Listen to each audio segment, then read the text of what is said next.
Hello, Scorpio. Welcome to the Plaid Sheep Oracle. You have a very interesting reading today, Scorpio.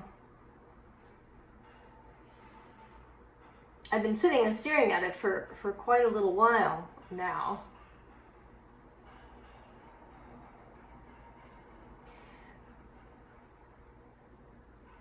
There's definitely a Venus thing going on. And a Uranus thing, which is not surprising. Today, as I'm recording this, August 9th, 2023, Venus squares Uranus, exactly. She's going to do it a third time. She squared Uranus back in July, and now as she moves retrograde, and then she's going to do it one more time at the end of September when she's moving forward again. There's also a big Jupiter thing. And a lot of, I don't know, themes, ideas. Kind of want to be part of it.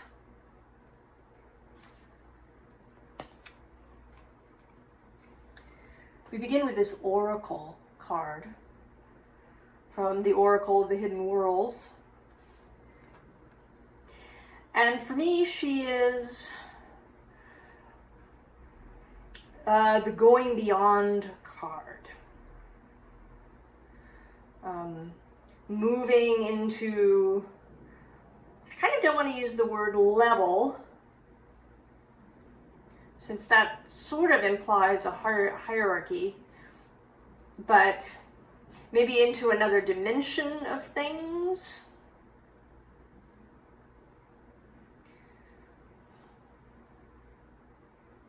Taking things to another dimension.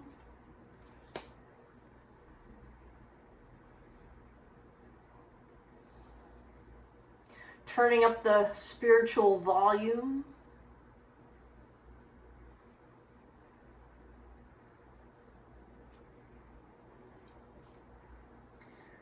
So you start here with this Strength card, which is always so interesting to me.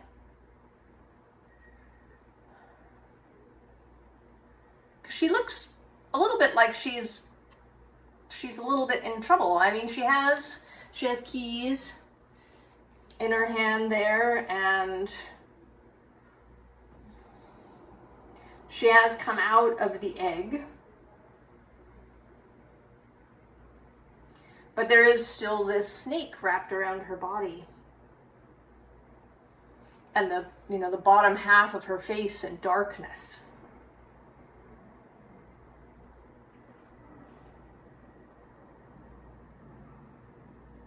And the waning moon behind her. Hecate's bow.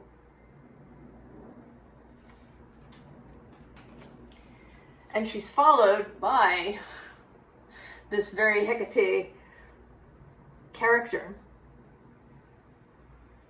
Also sort of a Nanny McPhee feeling for me.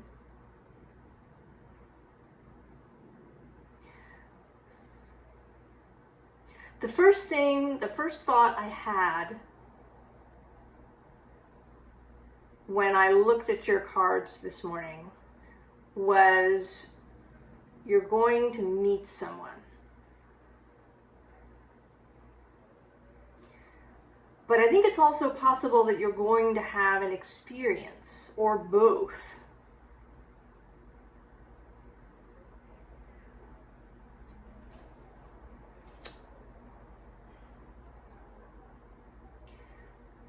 A person and or an experience that invites you into this next dimension.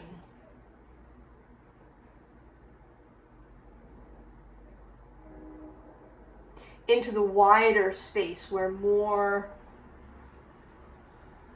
simultaneously more and less are visible. So here with this Imagine card,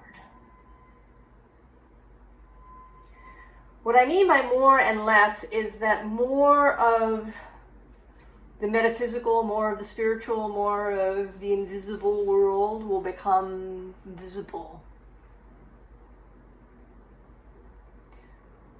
And at the same time, more of the mundane world will become less visible.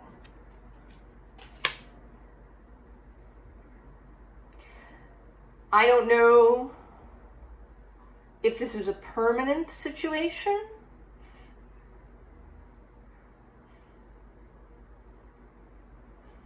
for you, or if it's a temporary space that you're going to inhabit. It might be different for different people.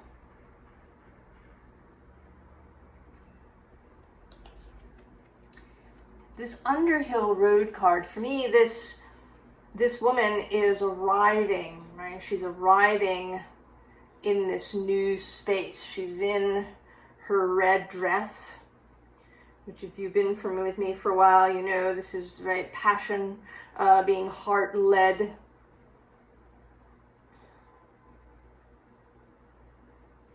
And she's headed for this red house.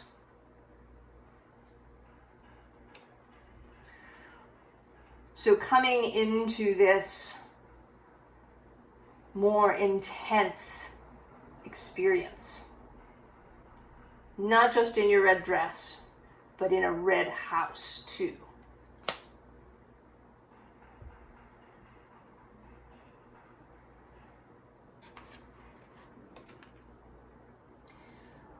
And this experience is expansive. It will allow you to see within,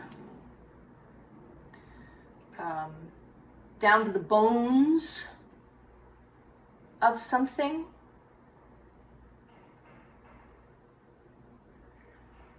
To see a situation, perhaps even your own life, from a different, not even from a different perspective exactly, but like all the way down to the bones.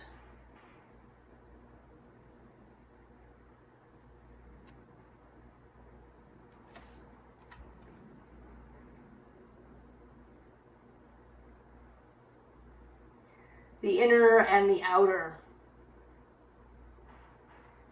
Those things which have remained hidden up until now. Also the roots.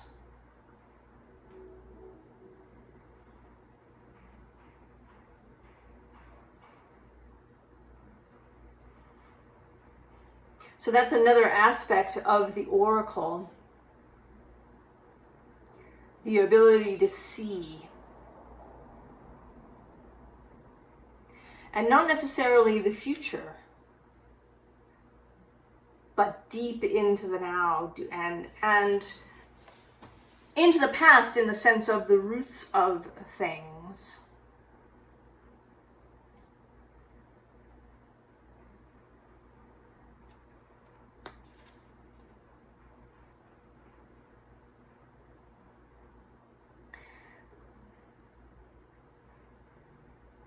And I think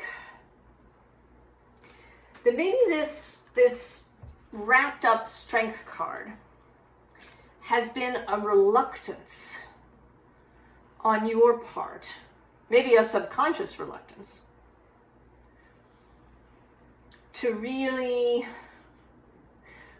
cross into this oracle space, to go to Underhill Road. And, you know, the King of Pentacles is here underneath.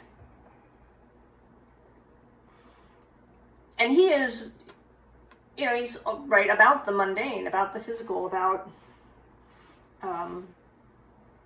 all of those material things in your life. And it may be that you really focused on this. I mean, it's not normally how, you know, the stereotype of Scorpio is that they don't focus on this. that Scorpio's focus is on the spiritual.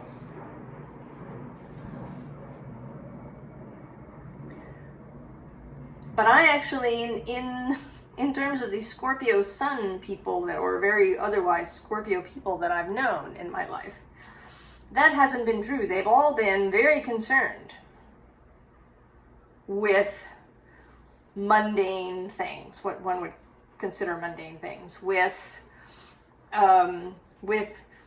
power struggles in work situations, with money, with worthiness.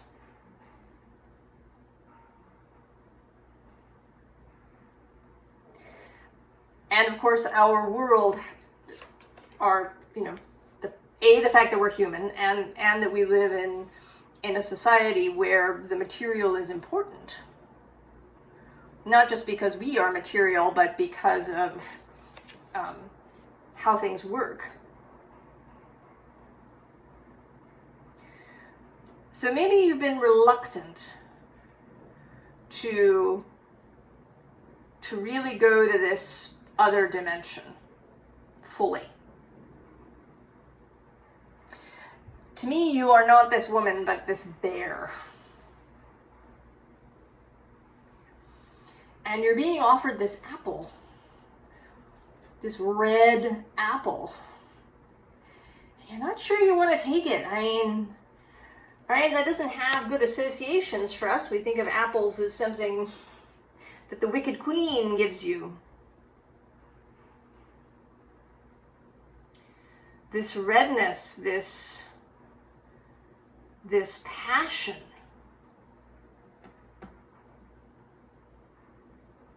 And this kind of transcendent space is not, right? It's something that we learn not to trust.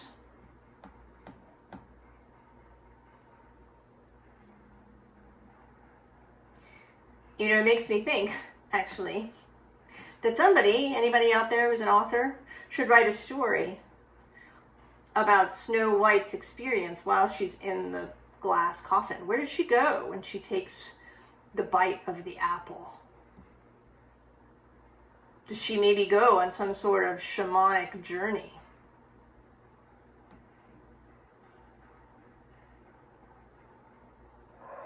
Is the Wicked Queen actually someone who's providing her with access to the other world? Is the Wicked Queen actually Hecate, giving Snow White the opportunity to experience something else, to be like Persephone? And Venus is said to be going into her descent as she meets the sun, because she hasn't been visible now for a little while in the sky because the sun is too bright and she's too close in that, so you can't see her. And that will continue for a while. She'll meet up with the sun on the 13th, 7:15 Sunday morning here on the East Coast. And then she exits out the other side. And at some point later, I'm not sure how many days later, she will become visible again, and this time as the morning star. Instead of being visible, just after sunset, she will be visible just before sunrise.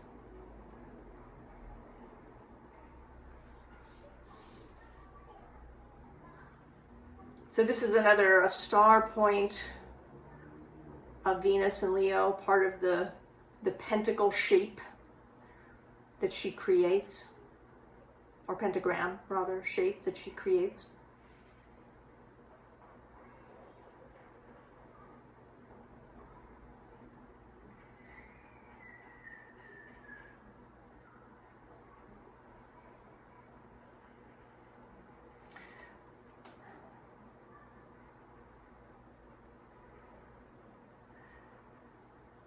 So,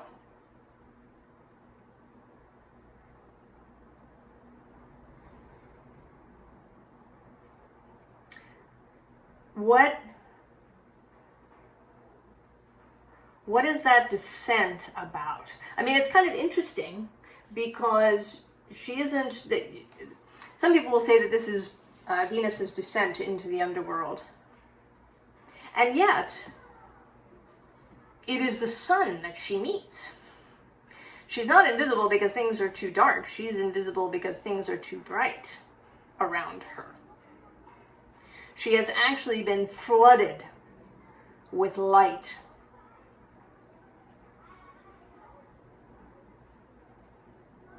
And so perhaps is every underworld journey. We talk about it as going to the dark, but maybe once we can see, it's actually going into the light, into the ability to see. Because now we have the cheetah, fire, light, speed. And the cheetah is running straight for this 10 of Pentacles. And this also sort of feels like a contradiction in terms of seeing less of the physical world and at the same time receiving more of it. With this Empress. And again, this waning moon, Hecate's bow.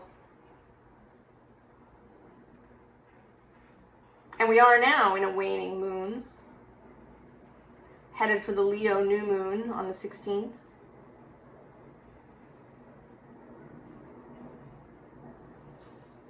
We just had the last quarter in Taurus.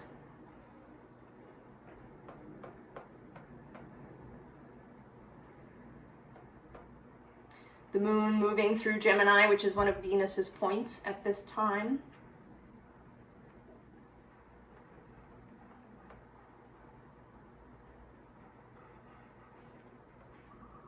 Spaces where she will retrograde and meet the sun.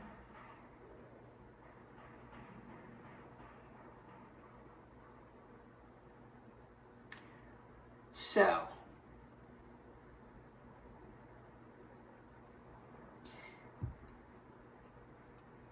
receiving more, receiving this Venus affluence,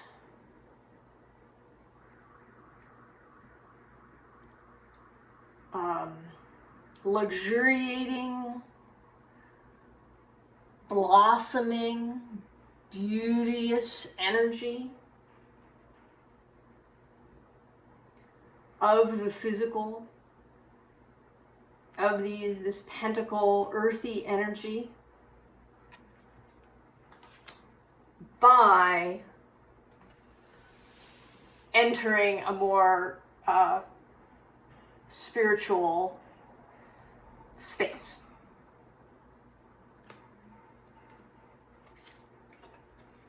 And so we have the raccoon, who's like the hermit for me. Although he's more mischievous than that. We have raccoons in the park near my house. I think of them as the midnight bandits. They raid the trash cans, and you can see the effects of their raids the next morning.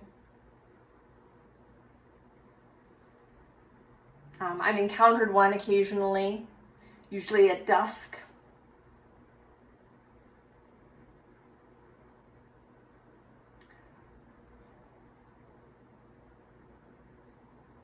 And there is something, you know, again, at the same time, very earthy, right? They're kind of round in shape and brown and fuzzy and soft. And at the same time, there's this otherworldly aspect because they are nocturnal.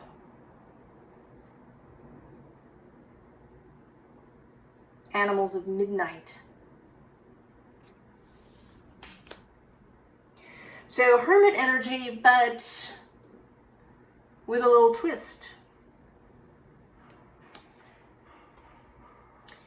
And that's where we encounter this lightning Hierophant, who today is the representation for Uranus and Taurus, where he is now. This is Venus space. Taurus is her nighttime home, with Libra as the day.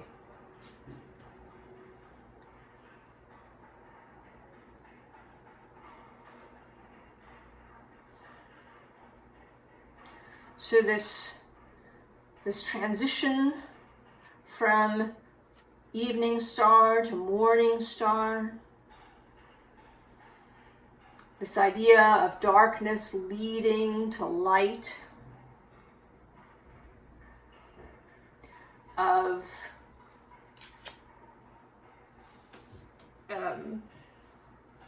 a deeply spiritual experience leading to a more deeply human and physical experience.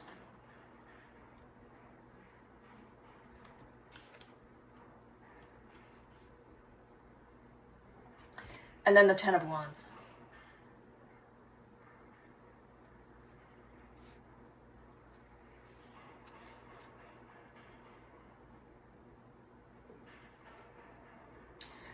And today this seems like the veil.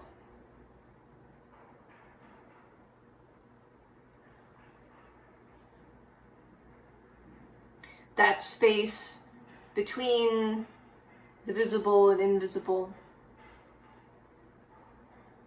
The line you're being asked to cross more firmly.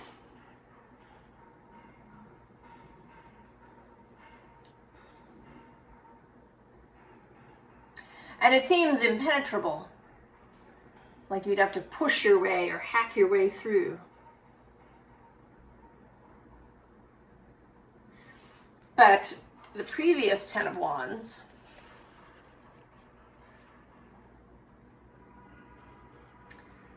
right above this one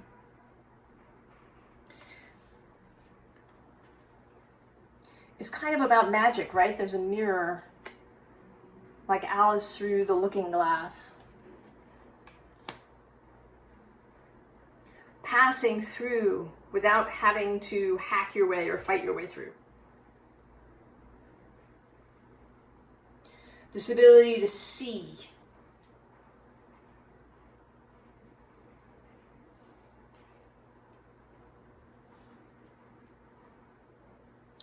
We have the Queen of Voices, the Queen of Swords, Libra's card, Venus again, her day home.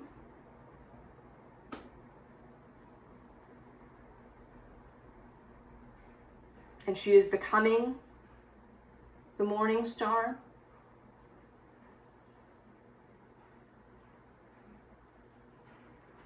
And this Venus is looking at the Muse of Materials, which is a repeat of the King of Pentacles, except it's very different. This is not a figure that is firmly planted only about the physical. This is a transitional space. This is the ability to move back and forth. Or perhaps it's a question of no longer seeing the border. The border disappearing.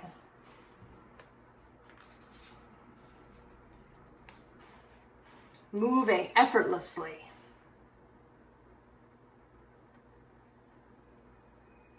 From invisible to visible.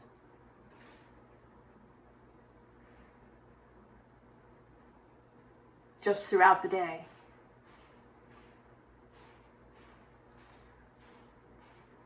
Knowing that you are in both spaces simultaneously. And I think that initially this is difficult. That this process that is happening to you. And this may be some transit of yours particularly happening now. It may have to do with the Pluto square, the nodes.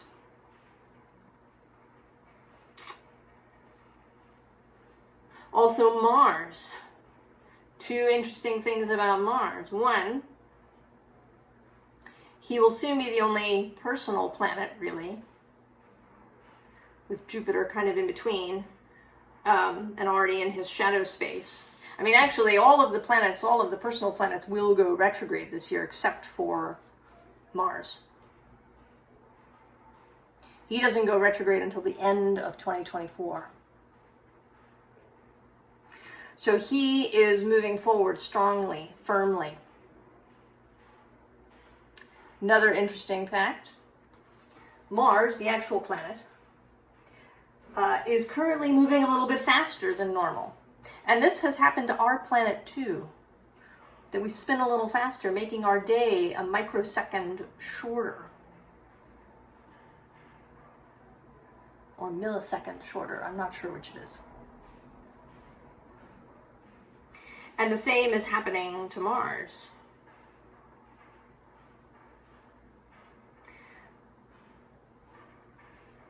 And when you look up, information about this, people talk about the fact that a planet isn't a solid, right? The Earth in particular has a molten core. It has, it's covered largely, 3/4 of it in water.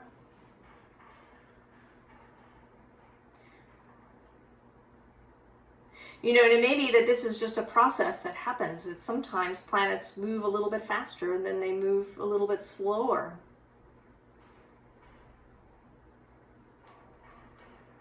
There's all these mysteries.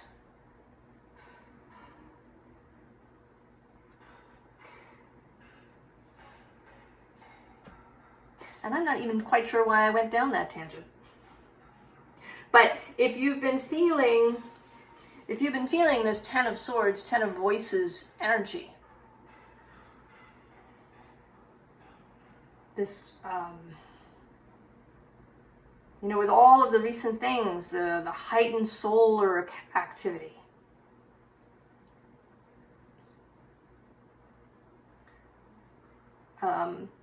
Mars moving faster, Pluto squaring the nodes, all of these things that are involved in this transition that you're in. And I don't want to actually call it a transformation, because I don't think that anything about you will transform exactly, like become a different form. I think it's a growing awareness.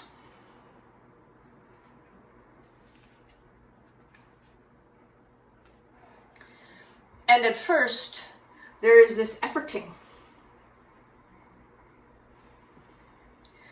This efforting to keep the door open, to keep the light on. But this is just because you're new at it. With time, as this transition fulfills itself, as your awareness grows, perhaps after you've met this person or had this experience,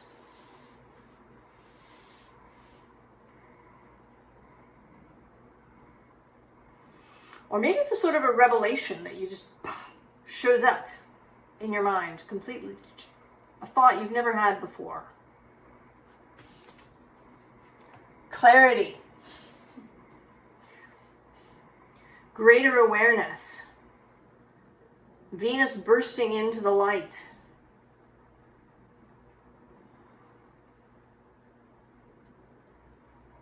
Being showered by light. Our sun is a star. Right? Kind of turning to face this light.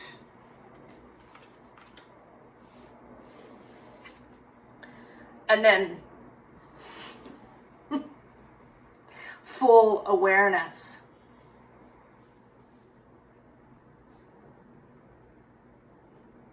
This Uranus action And Mars, the tower is associated traditionally with Mars.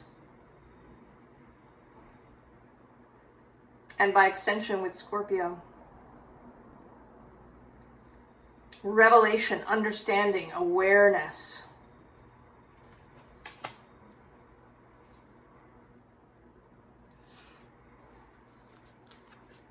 And then greater movement. Greater movement here in the physical world.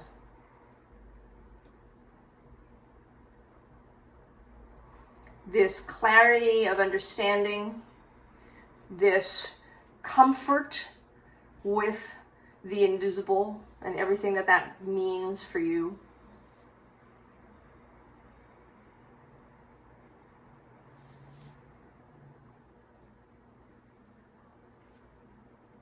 The thunder coming after the lightning. Right? It's lightning first, and then the thunder.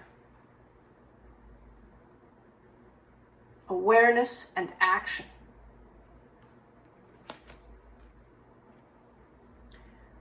And you finding yourself in this, actually all three of these, the wild woman, the magic, and the holy mountain. This new awareness, this new skill, this new equanimity and ease of moving through and between worlds, dimensions, planes, timelines, call it whatever you want.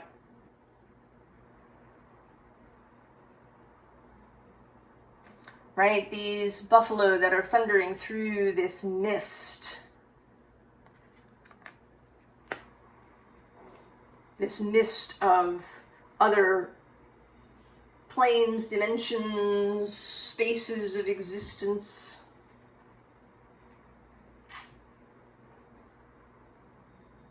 So, advice, Scorpio, for this highly esoteric, mutable, ethereal, non-concrete reading. Firstly, Two of Wands, right? You got to choose to do it. It is a choice. I think not doing it, if that is your choice, is going to just be more discomfort.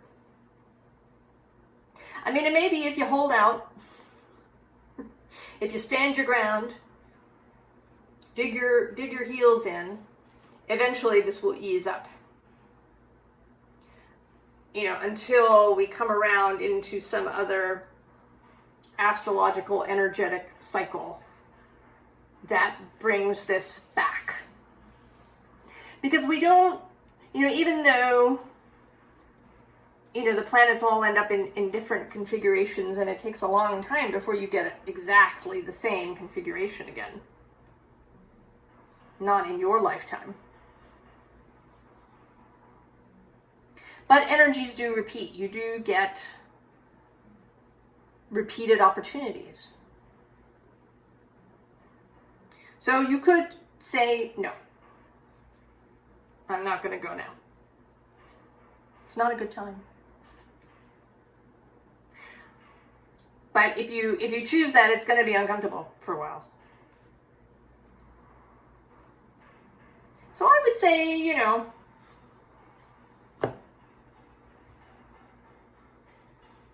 why not? I think, go ahead. Embrace this Knight of Wands energy.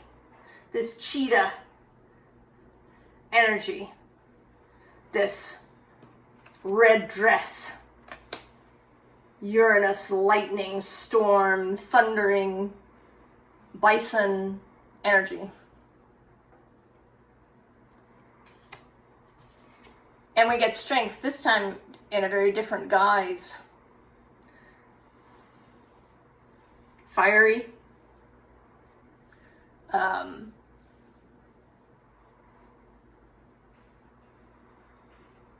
There's a sense, right? There's a sense of movement and music.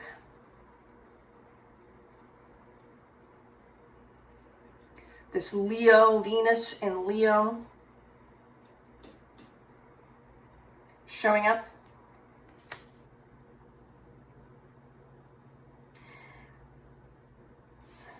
And if you should have, throughout all of this, times that feel really difficult, this is a very sad Four of Cups. It's not the usual Four of Cups, where there's a choice that's being ignored.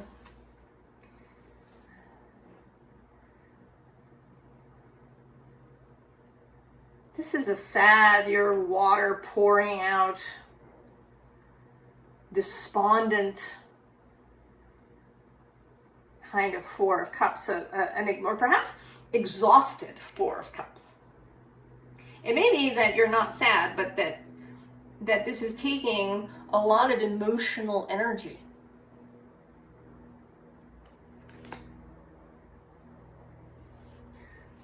And it would, right? These energies are, right? That's a lot.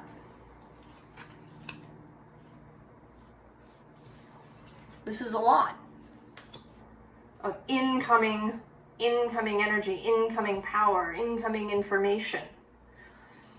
And possibly whatever this experience is that maybe leads to the revelation, or maybe this person that you meet who just blows your mind in some way.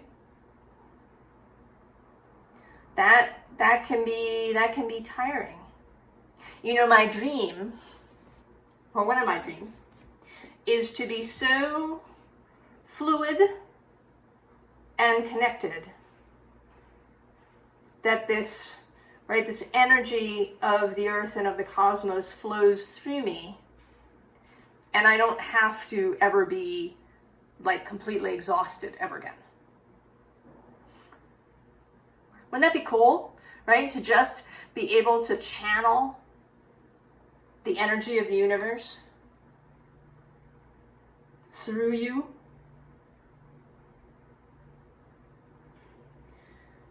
So that it would come to your aid when you needed it at times like these. And maybe you'll be able to do it.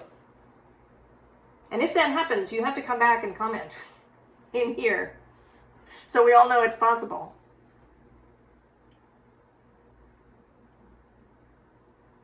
But until that happens, when you feel this emotional exhaustion,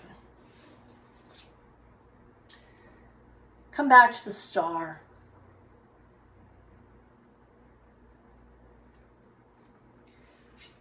Right? This is a gentle incoming. This is the first moment, the first glimpse at the sun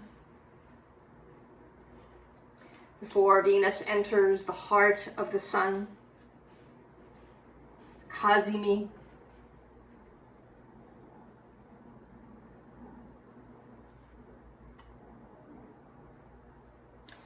That gentle, watery, beautiful energy that is available to you through Venusian things here. So music,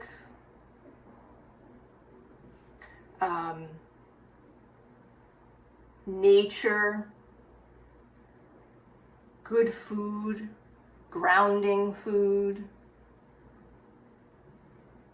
happy food, hanging out with friends,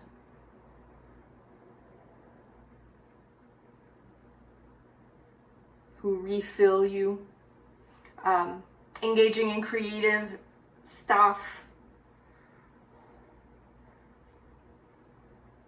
All of, whatever Venus and Venusian energy means to you. I mean, it may depend on where Venus is in your chart. If you've got Venus in Gemini, it may be about music, or you know, books that you really enjoy reading, or going to see a play. And if you've got Venus in Sagittarius, and maybe it's taking a trip somewhere, or teaching somebody something.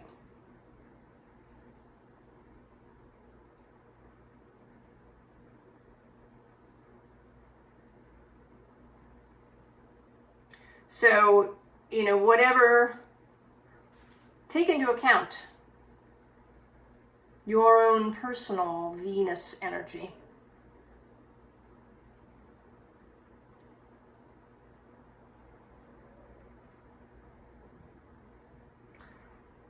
So this is a process for you, Scorpio, this coming to live in both spaces, really embracing the invisible world.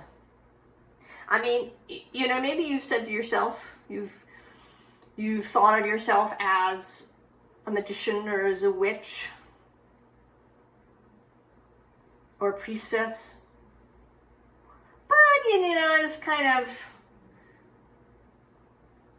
you know, maybe privately, or, you know, maybe you think of yourself that way only when you're performing ritual or going on a journey or whatever, but you don't think of yourself that way when you're just making dinner or doing the laundry. Or this is about fully embracing that, really seeing what is there.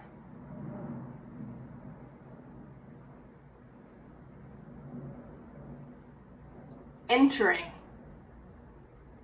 this oracle space. Just all the time.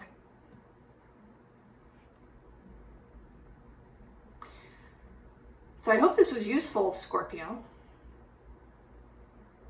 I wasn't sure how it was going to unfold as I began, but I see it now in its fullness, and I hope that I made it clear for you. I wish you all the very best in this process, and I will see you next time. So long, Scorpio.